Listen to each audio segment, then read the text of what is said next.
Gipuzkoako Aldundiarentzat gaur egun berezia eta oso pozgarria da. Batipat ikusita ze ilusio sortzen don, estinbokazioaren inguruan, Gipuzkoako eta Euskadiko gaztetxoek horrelako proiektu eta erronken aurrean azaltzen duten ilusio eta ambizio hori.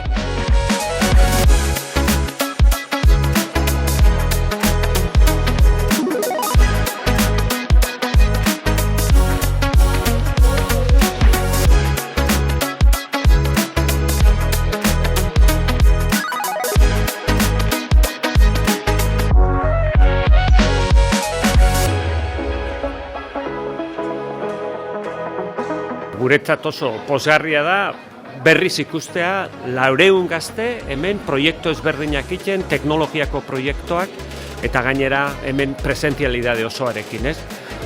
Jai bada gaurko eguna guretzat.